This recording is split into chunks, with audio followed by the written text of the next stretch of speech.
Hello नमस्कार दोस्तों। Daily news के परिवार में एक बार फिर से आप सबों का स्वागत है। जैसा कि आप स्क्रीन पे देख रहे होंगे कि टाइपिंग टेस्ट और टाइपिंग स्किल टेस्ट के विषय में वीडियो है ये। आपको पता है कि आज 31 अक्टूबर है, कल नवंबर स्टार्ट हो जाएगी।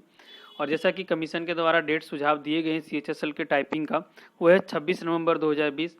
हाल ही में 29 अक्टूबर को एक नोटिस आया उसके विषय में, और जो CGL के टाइपिंग थे उसके विषय में डेट भी घोषित कर दिया गया है, जो कि दिसंबर में होने वाले हैं। तो इन्हीं दोनों विषयों पे हम बात करेंगे। और आज हम बात करेंगे कि किस प्रकार से, जो चूंकि समय बहुत नज़दीक आ गया है, तो किस प्रकार से हम टाइपिंग में छोटे छोटे सुधार कर सकते हैं और अपने इंक्रीजमेंट, अपने टाइपिंग की जो स्पीड है उसको इंक्रीज कर सकते हैं और नंबर्स ऑफ मिस्टेक्स को कम कर सकते हैं। तो इसी से जुड़े हुए कुछ सवाल हमारे मन में आते रहते हैं। उन सवालों को आज इस वीडियो के माध्यम से जानेंगे और टाइपिंग को कैसे हम इंक्रीज कर सकते हैं और अपना रिजल्ट को सुनिश्चित कर सकते हैं आगे के एग्जाम्स आने वाले, जो अभी नवंबर्स में होने हैं 26 नवंबर को, बाकी दिसंबर्स में होने वाले हैं CGL का। तो उस विषय में हम बात करेंगे। आप देख सकते हैं कि कई प्रकार के सवाल हमारे मन में अभी आ रहे हैं, क्योंकि अभी टाइपिंग है, प्रेशर बहुत ज़्यादा खुद पे लेना नहीं है, लेकिन फिर भी सवाल आ जाते हैं कि कैसे हम टाइपिंग कर सकते हैं, कम समय में अपनी स्पीड को बढ़ा सकते हैं। यहाँ कम समय में स्पीड बढ़ाने का तात्पर्य यह नहीं है कि आपको अभी टाइपिंग आती नहीं है, 26 नवंबर को एग्जाम्स है, आज 1 नवंबर हो चुका है, तो 26 दिन में आप 30 या 35 का स्पीड ला पाएंगे, ये संभव नहीं है। इस प्रकार से जो दावे करते हैं उनके भ्रम में आप नहीं आए। लेकिन यदि हाँ, आपका स्पीड 30+ है परंतु 35 से नीचे है, तो आप इन 26 दिनों में अगर इसको 1-2 दिन माइनस कर दिए, यानी कि यदि 24-25 दिन देखा जाए, तो आप जरूर ला सकते हैं कुछ कुछ छोटे छोटे बदलाव करके। किस प्रकार से हम टाइपिंग में बदलाव करेंगे और टाइपिंग इंक्रीज आपकी हो जाएगी, और नंबर्स ऑफ मिस्टेक्स में भी क्या है, कमी आएगी। जो कि आपको पता है, नंबर्स ऑफ मिस्टेक्स की वजह से क्या होता है, कई लड़के का सिलेक्शन नहीं हो पाता टाइपिंग में। तो उन सभी चीज़ों पे हम बात करेंगे। ये कई प्रकार के प्रश्न हमारे मन में अभी घूम रहे हैं, जो कि स्वाभाविक है। आगे हम देखते हैं, आपके स्क्रीन पे दिख रहा होगा कि एक व्यक्ति है, कीबोर्ड पे टाइपिंग कर रहा है। तो इस पिक्चर में आप ध्यान से देखेंगे तो आपको पता चलेगा कि ये जो डेस्क से रखा हुआ नीचे, और वो जो जहाँ बैठे हुए हैं उनसे काफ़ी दूरियाँ हैं। यानी कि जब आप टाइपिंग करेंगे तो इतना दूरी नहीं बना के रखना है। अपने घर पे या प्रैक्टिस कर रहे होंगे, किसी भी कोचिंग में प्रैक्टिस कर रहे होंगे, तो आप प्रयास करें कि अपने शरीर के नज़दीक रहेंगे, परंतु इतना भी नज़दीक नहीं जो कि आपके हाथ में दर्द हो जाए। आपको ऐसा एक सूटेबल डिस्टेंस पे रखना है कि ज़्यादा दूर नहीं, ज़्यादा नज़दीक नहीं, ताकि आपको हाथ का मूवमेंट करने में काफ़ी सुविधा हो। यानी कि ये पोस्चर पे आप टाइपिंग नहीं करेंगे, ये बिल्कुल बुरी गलत है कि आप टाइपिंग उस पोस्चर पे करें। और इस पोस्चर में आप एक चीज और देख रहे होंगे इस पिक्चर में, कि ये व्यक्ति जो टाइपिंग कर रहा है, इसका हाथ पूरी तरह से जमीन पे, यानी कि वो डेस्क पे रखा हुआ है। ये सही पोस्चर नहीं है टाइपिंग करने का। इस प्रकार से आप स्पीड जरूर ला सकते हैं 30-35, आपको आसानी होती है। जब शुरुआत में हम टाइपिंग करते तो इस प्रकार से करते हैं, परंतु ये सही नहीं है। आपका यदि टाइपिंग इंक्रीज नहीं हो रहा है ना, स्पीड इंक्रीज नहीं हो रहा है, गलतियां हो रही है, तो इसका एक महत्वपूर्ण कारण है कि आपने इस प्रकार से टाइपिंग कर रहा होगा। दूसरा पोस्चर के विषय में हम देखते हैं जरा। ये पोस्चर को बड़ा नज़दीक से खींचा गया है। इस पोस्चर में भी सेम है, कुछ विशेष बदलाव नहीं है, परंतु इस पोस्चर में हम दिखाने का आपको ये प्रयास कर रहे हैं कि इसकी उंगलियां जितनी है वो पूरी तरह से कीबोर्ड पे रखी हुई है, की जो है उस पर पूरी तरह से रखी हुई है। इसमें क्या होता है कि आपने कई बार देखा होगा, टाइपिंग करते वक्त अनावश्यक वर्ड का प्रयोग हो जाता है आपसे। जैसे कि आप कोई वर्ड लिख रहे हैं, द या दी, तो उसमें क्या होता है, या कोई देयर लिख रहे हो तो उसमें एक आध वर्ड ज़्यादा हो जाते हैं। जैसे कि टी लिखना चाह रहे हैं तो उसके बगल वाले वर्ड वाई लिखा जाता है। ये इसलिए होता है क्योंकि आपका उंगली उसी पर रखा हुआ है। तो क्या होता है कि चूंकि आपका मूवमेंट करते रहता है हाथ, तो कीबोर्ड में जरा सा भी प्रेशर पड़ता है तो वो वर्ड वहाँ लिख जाता है, जिससे क्या हो जाता है आपका हाफ मिस्टेक या फुल मिस्टेक किस प्रकार से किया जाता है, वो उसके लिए आपने वीडियो हमारा देखा ही होगा। यदि नहीं देखा हो तो प्लेलिस्ट में जाके जरूर देखें किस प्रकार से हाफ मिस्टेक और फुल मिस्टेक्स का गणना की जाती है, यानी कि उस पर परसेंटेज निकाला जाता है। ये पूरी तरह से डिटेल मैंने बताया हुआ है। यानी कि आपको कीबोर्ड पे पूरी तरह से भी हाथ को नहीं रखना है, ना ही काफ़ी ऊपर रखना है। तो सही पोस्चर क्या होगा, यानी कि ये भी पोस्चर गलत हो गया आपको टाइपिंग करने का। तो सही पोस्चर क्या है वो आपको हम दिखाते हैं। आप इस पिक्चर को ध्यान से देखें। हालांकि ये टाइपिंग लैपटॉप पे किया जा रहा है, परंतु आप कीबोर्ड पे करेंगे टाइपिंग। तो इस पोस्चर को हम ध्यान से देखें तो इस आपको देखे होंगे इसका हाथ पूरी तरह से क्या है, डेस्क से ऊपर है। पहला जो उनका फोल्ड होता है जहां से हाथ, और दूसरा इनकी उंगलियों को जब ध्यान से देखेंगे तो वो नीचे नहीं, नीचे है परंतु वो कीबोर्ड पर रखा हुआ नहीं है। इससे क्या होता है कि किसी अन्य शब्द या किसी अन्य की को दबने की संभावना बहुत ही कम होती है। जिस उंगली को आप आगे करते हैं वही की दबाया जाता है, यानी कि वही की आप लिखना चाहते हैं वही चीज लिखाता है। तो इससे क्या होता है, नंबर्स ऑफ मिस्टेक्स में काफी कमी किया जा सकता है। तो एक ये पोस्चर, यानी कि ये पोस्चर पूरी तरह से सही है टाइपिंग करने का। तब इन ये हम जिस अभी तक जो हमने देखा इस वीडियो में, हमने पाया कि किस प्रकार से अपने हाथों को आप मेहनत कर रहे हैं। आजकल का ये जो अगर हम देखा जाए तो ये हार्ड वर्किंग का नहीं है। आप स्मार्ट वर्क करें और सही गेस्चर में बैठे, आप सही तरीके से जेस्चर पे बैठेंगे, यानी कि सही ढंग से अपने हाथों को रखेंगे, कीबोर्ड को रखेंगे, तो आप टाइपिंग में आपको 1 से 2, जैसे कि 32 कर रहे तो 33 लाना, 34 लाना, इन चीज़ों पे निर्भर करता है। ज़्यादातर लड़के एकाध स्पीड, जैसे 35 का स्पीड मांगा गया, 1750 वर्ड मिलते हैं आपको एलडीसी में, तो वो क्या करते हैं 1750 वर्ड लिख देते हैं समय पर, परंतु उसमें गलतियां काफ़ी होती है, या तो बहुत गलतियां नहीं करते हैं तो वो लिख नहीं पाते हैं। तो इनके पीछे यही सब छोटी छोटी चीज़ें हैं जिसपे हम ध्यान नहीं दे पाते हैं और हमारा टाइपिंग इंक्रीज नहीं हो पाता। तो ये हमने जाना कि हम किस प्रकार से कीबोर्ड या अपने हाथों को रखेंगे। आगे हम देखते हैं, एक आपको हम सैंपल पेपर दिखा रहे हैं जो कि बाकायदा ये CHSL 2017 में एग्जाम्स लिए गए थे उसी के पेपर्स हैं। परंतु इसको क्यों हम दिखा रहे हैं, इसके पीछे आपको हम रीजन बताते हैं। परंतु इसके पीछे ये है, इसमें ये आप सैंपल पेपर देख रहे हैं, इसमें किसी भी प्रकार का वर्डिंग का प्रयोग नहीं किया गया है। बाकायदा इसमें एक वर्ड लिखा हुआ 785 देखेंगे ऊपर में, 785 की डिप्रेशन दिया हुआ, इसलिए ये वर्ड है।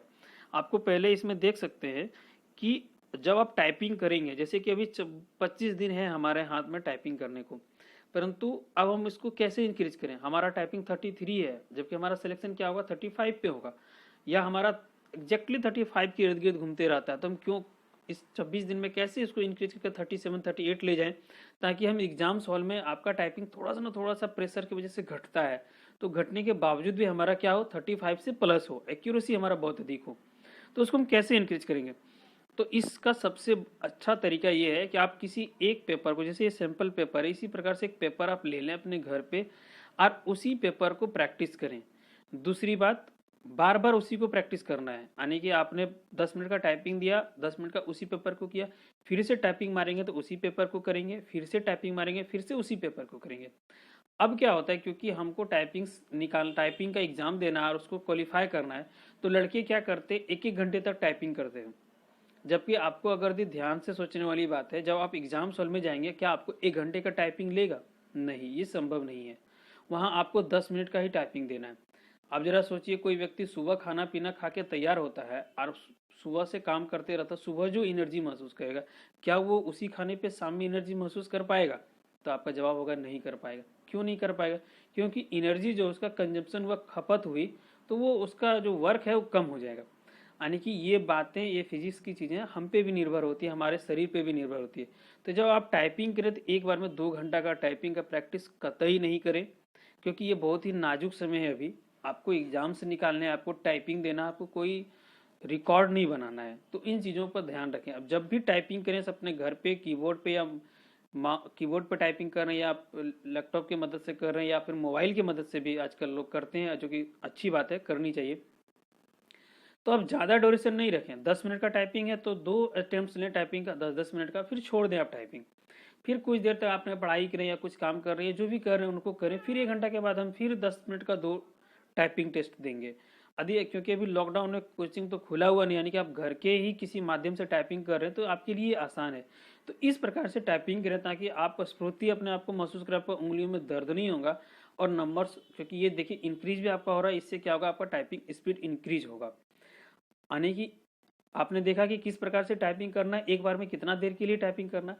और दूसरी बात है कि अब तक आपका टाइपिंग करते करते आपको पता चल गया हो कि हम एलडीसी का क्वालिफाई करना चाहते हैं या डीईओ का जो क्वालिफाई करना चाहते हैं। तो अगर दे आपको पूरी तरह से फिक्स हो गया नहीं हमको डीईओ का करना है, तो मैक्सिमम टाइम है उसको प्रैक्टिस करेंगे तो ऑब्वियस है एलडीसी का प्रैक्टिस हो जाएगा।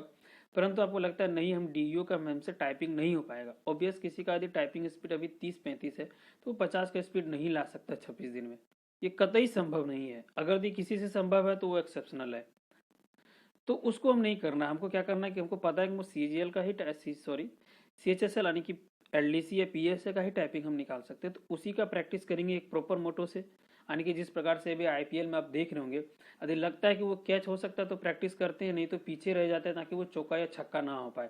तो इसी प्रकार से हम भी प्रैक्टिस करेंगे कि बड़ा लेने के चक्कर में ऐसा ना हो कि छोटी भी चीज़ें हम छोड़ दें। तो इस चीज़ का ध्यान रखेंगे, ये आपके स्थिति पर निर्भर करता है कि आप कहाँ हैं। दूसरी बात है कि इसी को हम बार बार टाइपिंग करके, जो मैंने पहले भी बताया कि इसी को हम बार बार टाइपिंग करेंगे, इससे क्या होगा कि आपके हाथों को, आपके दिमाग को पूरी तरह से ये पैसे आद हो जाएगा, जिससे क्या होगा, आपके उंगली का मूवमेंट है बहुत स्पीड होने लगेगा। और इसी का हमको फायदा लेना है किसी नए टॉपिक पे, और इसी का हमको फायदा लेना है एग्जाम टाइम पे। क्यों? क्योंकि आप बार बार दिन नया टॉपिक टाइपिंग करेंगे तो आपका स्पीड बढ़ने के बजाय घटेगा, ये आप मान लें। परंतु यदि आप सेम टॉपिक को बार बार टाइपिंग करेंगे तो आपका इंक्रीज होगा, टाइपिंग का स्पीड जो इंक्रीज होगा, और नंबर्स ऑफ मिस्टेक्स भी क्या होंगे, कम होंगे। इससे क्या होगा, कॉन्फिडेंस बिल्ड होगा। आपने देखा होगा जो गेंदबाज 1 विकेट ले लेता है उसका देखिए रन, उसके गेंद पे रन नहीं बनाते हैं बल्लेबाज। क्यों? क्योंकि इसका मनोबल बढ़ चुका होता है, उन लोगों का मनोबल घट चुका था। तो ये पूरी तरह से ये चीज़ हम पे भी निर्भर करती है, मनोबल का, कॉन्फिडेंस का। इससे आपके उंगलियों को कॉन्फिडेंस आएगा, कहने का मतलब आपका उंगलियां, कहने का मतलब आपको कॉन्फिडेंस आएगा, जिससे उसका फायदा आपको किसी और में लेना है। तो ये इस तरह का आप 10 से 15 दिन तक ट्रैक करें, उसके बाद से फिर से एक सेगमेंट बनाए, एक पार्ट वाइज बनाए कि हमसे 10 दिन तक हम इसी प्रोसेस पे काम करेंगे, हमारा टाइपिंग इंक्रीज होगा तो हम उसको 12 दिन करेंगे। 12 दिन के बाद ही हम कुछ नए नए टॉपिक्स को चुनेंगे। ये जो मैं बातें बता रहा हूँ वो इन लोगों के लिए जिनका टाइपिंग स्पीड 30 से प्लस और 35 के इर्द गिर्द है, उन लोगों के लिए। और जिनका स्पीड ऑलरेडी 40 प्लस या 40 से ज़्यादा, उनको इन सभी चीज़ों पे ध्यान वो ऑलरेडी दे ही रहेंगे, तब उनका उतना स्पीड आया है। तो उनको ये छोटी छोटी चीज़ें पे उनको तो नया नया टाइपिंग करना चाहिए, ताकि उनका और स्पीड बढ़ सके। उनका स्पीड बढ़ेगा, परंतु जिनका स्पीड 32 या 35 के इर्द गिर्द है, उनका ये वो मेथड यहाँ लागू नहीं होगा। तो आप इन चीज़ों पे ध्यान देंगे। दूसरी बात, आप देखे होंगे कमेंट्स में हमारे आता है कि द का दी हो जाता है, THE की जगह TEH हो जाता है। तो उसको हम कैसे सुधार कर सकते हैं? तो आप देखिए कि इस स्क्रीन पे देख रहे होंगे, is, not, they, the, them, our, your, their, here, no, such, he, see, we, eat, ram, इस सब चीज छोटा छोटा वर्ड्स लिखा हुआ है। इसका प्रैक्टिस आप जरूर करें, टाइपिंग के अंत में और टाइपिंग के शुरू में। इसमें 2 मिनट देना है आपको, प्रैक्टिस करना, ताकि आपके हाथों को, यानी कि आपके उंगलियों को इतना अभ्यस्त हो जाए कि द देखे, आपको उंगलियों को देना नहीं पड़े समय कि उसको कैसे द लिखना, वो खुद ब खुद लिख के रख दे। जैसा कि आपने देखा भी होगा, टाइपिंग स्पीड जब आप प्रैक्टिस कर रहे होंगे खुद ब खुद लिखा जाता है। इससे क्या होता है, छोटी छोटी गलतियों पे हम काम करके अपने टाइपिंग स्किल को बहुत बेहतर बना सकते हैं। बहुत बेहतर करने का मतलब हम एग्जाम्स में सक्सेस हो सकते हैं, एग्जाम्स को निकाल सकते हैं, यही हमारे लिए काफ़ी है। तो धन्यवाद हमारे इस वीडियो को देखने के लिए। आपको जरूर ये वीडियो आपको मदद करेगा टाइपिंग के लिए। अगर इस वीडियो के माध्यम से किसी भी व्यक्ति का सिलेक्शन या टाइपिंग स्पीड में इंक्रीज हो सकता है तो हमें बहुत खुशी होगी। इसके लिए आप इस वीडियो को लाइक करें, शेयर करें, और अपना किसी भी प्रकार का सवाल हो तो कमेंट बॉक्स में ज़रूर पूछें। उन सभी सवालों का तहे दिल से हमारा धन्यवाद होगा, एवं उनका प्रति उत्तर जो भी हमसे बन पाएगा बेहतर से बेहतर उत्तर देने का हम प्रयास करेंगे। हमारे साथ बने रहने के लिए एक बार फिर से आप सबों का बहुत बहुत धन्यवाद।